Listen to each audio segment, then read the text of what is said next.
Sebutkan saudara kita tentang Nahdlatul Ulama NU. Sebutkan tentang saudara kita yang ada di Persis. Sebutkan sesaudara kita yang ada di kelompok perjuangan Ikhwanul Muslimin. Sebutkan sesaudara kita yang mana saja yang akan kita sebutkan. Mereka Ahlus Sunnah wal Jamaah seluruhnya. Berangkat dari kelebihan dan kekurangan mereka. Mereka saudara kita, kita saudara mereka.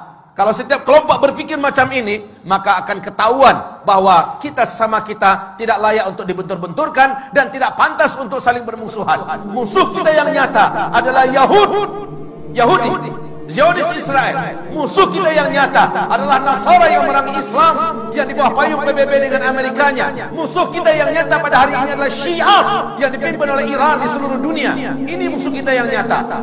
Jelas siapa di hadapan kita. Tetapi umat Islam dibentur-benturkan dengan isu-isu yang mereka yang buat, orang kafir itu buat, termasuk Syiah yang buat, semacam Wahabi dan segala macamnya. La haula wala quwata illa billah. Ibarat Allah, tentang masalah ini perlu saya beritahukan dan semoga saja nasihat ini bermanfaat untuk saya, saudara saya yang tercinta, seluruh Ahlus Sunnah wal Jamaah dimanapun berada. Hari ini Arab Saudi diserang habis-habisan. Amerika juga bersatu dengan Iran. Iran berarti di belakangnya ada Rusia, ada Cina, ada India dan lain-lainnya. Ini adalah blok timur. Amerika sebagai energi terkuat yang ada di PBB menyatakan Iran adalah saudara kita. Sekarang di Iran, seluruh kota-kota yang ada di Iran hari ini ibarat Allah, semua tulisan-tulisan matilah Amerika di dinding-dinding di mana saja sudah mereka hapus. Yang digantikan dengan matilah Saudi, matilah Saudi, matilah Saudi. Lalu orang-orang muslimin di seluruh dunia termasuk di Indonesia berhasil dibakar dan disulut dengan isu Wahabi yang disematkan kepada Saudi, disematkan kepada imam-imam yang memimpin di Masjidil Haram, di Masjid Nabawi, disematkan istilah Wahabi ini kepada ulama-ulama yang bersumber dari Saudi. La haula wala quwata illa billah. Ketahuilah hamba-hamba Allah, ini fitnah. Sebab apa? Dengarkan hadis-hadis Rasulullah sallallahu alaihi wasallam berikut ini. Semoga kita tersadar betapa kita telah diadu domba oleh musuh-musuh Allah yang membawakan istilah-istilah yang tidak patut untuk dipercayai bersama. Saya yakin dan berbaik sangka bahwa seluruh yang hadir dalam Jumatan ini, di masjid ini, insya Allah Ta'ala bukan termasuk orang-orang yang mudah disulut dengan paham-paham seperti ini. Tetapi saya berharap melalui media yang ada, media sosial yang ada, dari dunia maya segala macamnya, di seluruh Indonesia bahkan menerobos ke seluruh dunia, sampailah hendaknya nasihat ini, bahwa sesungguhnya isu-isu yang tidak pantas disematkan kepada Islam, khususnya Wahabi-Wahabi, dan menyerang Arab Saudi. Sekali lagi, saya termasuk orang yang benci dengan Arab Saudi. Dulu, kenapa? Loyalitas Arab Saudi pada Amerika, loyalitas Arab Saudi kepada Zionis Israel, loyalitas mereka. Tapi ketika Arab Saudi jatuh ke tangan orang yang saleh, insyaallah, Allahu a'lam, di tangan Raja Salman, bagaimana dia mendeklarasikan kesatuan umat Islam di atas kepentingan Islam, bagaimana dia bersumpah bahwa akan membebaskan Al-Quds, bagaimana dia menyatakan baraknya terhadap segala macam kejahatan-kejahatan yang dilakukan oleh Timur dan Barat, terkhusus oleh PBB, dan tidak mau lagi diatur oleh PBB. Lihat bagaimana sekarang Islam benar-benar menjadi perhatian utama, dan sejak itu Amerika berpihak kepada Iran. Sejak itu Amerika bertekad untuk menghabisi Ahlus Sunnah wal Jamaah melalui lokomotif yang paling benci kepada Islam, yaitu Syiah. Maka kaum muslimin, perhatikan sekarang. Rasulullah bersabda sallallahu alaihi wasallam, "Innad din la ya'rizu ilal hijazi kama ta'rizul hayyah ila juhriha." Sesungguhnya agama ini pada akhirnya nanti akan kembali berpusat dan berfokus kepada Hijaz, sebagaimana berpusatnya dan berkutatnya ular di dalam lubangnya. Hijaz itu adalah Makkah, Madinah, Taif. Ini yang Hijaz. Di zaman-zaman fitnah, Islam akan kembali berkutat atau berkonsentrasi di Hijaz. Dan ini sekarang difitnah sebagai Wahabi-Wahabi. Rasulullah sallallahu alaihi wasallam ceritakan oleh Abu Hurairah, semoga Allah ridha kepadanya, Rasulullah bersabda, "Innal Islam bada'a ghariban wa sayaudu ghariban kama bada'a." Islam mula-mula datang, dia adalah aneh, dikucilkan dan tidak diterima. Nanti ketika di akhir zaman Islam akan kembali dianggap aneh, dikucilkan dan kembali tidak diterima. Justru oleh umatnya sendiri. Wa huwa ya'rizu bainal masjidaini kama ta'rizul hayyatu fi juhriha.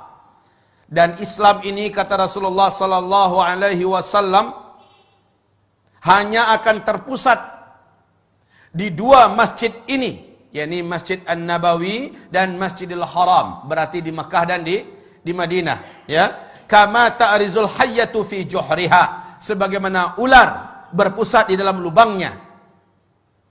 Hari ini sekali lagi, isu tentang Abdul Wahab bin Abdul Rahman Al-Afriqi di abad kedua dari kelompok komunitas Khawarij yang menganggap kelompoknya saja yang paling benar, di luarnya sesat seluruhnya, yang mengkafir-kafirkan orang, membidah-bidahkan orang pada abad kedua Hijriah, bukan Syekh Muhammad bin Abdul Wahab At-Tamimi yang ada di Hijaz, bukan. Ini jelas mujaddid.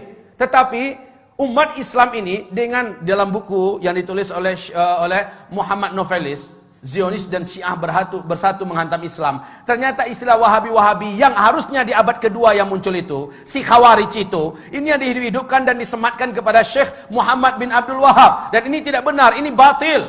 Syekh Muhammad bin Abdul Wahab adalah seorang mujaddid, ulama Ahlus Sunnah wal Jamaah.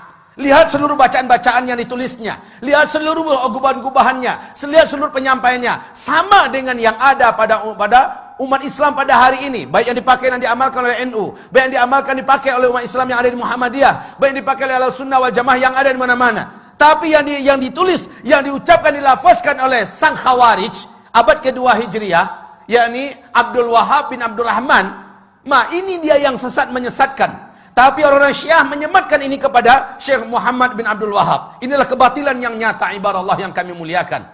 Lalu umat Islam sekarang mau saja percaya dan dibentur-benturkan. Betapa prihatinnya hati saya ketika mendengar ada seorang Sunni diusir oleh saudara Sunninya yang lain.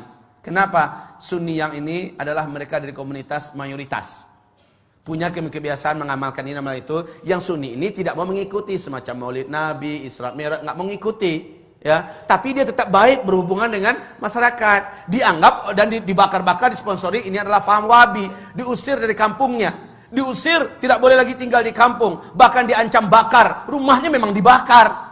Sampai-sampai ketika disakiti sekeluarga, padahal sama-sama Sunni, yang bertepuk tangan Syi'i, orang Syiah, karena kompor yang mereka nyalakan telah membakar sesama umat Islam. Harusnya kaum muslimin sadarilah, semua sifat-sifat Wahabi yang diceritakan oleh saudara kita yang menyebar di mana-mana 100% ada pada komunitas Syiah. Semua sifat-sifat yang ada pada Wahabi-Wahabi itu ada pada Syiah seluruhnya. Baca tentang Syiah, lihat perang-perangnya Wahabi, 100% ada pada Syiah. Yang maling mereka, yang teriak maling mereka, dan mengadu domba sesama umat Islam. Sadarlah, sadarlah. Wahai saudaraku, jangan mau dibentur-benturkan. Cintai saudaramu. Dan kata Rasulullah SAW, La tadkhulul jannah hatta tu'minu. Kamu tidak akan pernah masuk ke dalam surga sampai kamu menjadi orang yang beriman. Wa la tu'minu hatta tahabbu. Dan kamu tidak akan pernah menjadi orang yang beriman sehingga kamu saling mencintai. Kamu tidak akan pernah menjadi orang yang beriman sampai kamu saling mencintai. Saling mencintai ini adalah syarat menjadi orang yang beriman. Ibarat Allah, ma'asyiral muslimin, hamba-hamba Allah yang kami muliakan. Bagaimana, surga mana yang akan kita layak masuki sementara kita membenci sama orang beriman?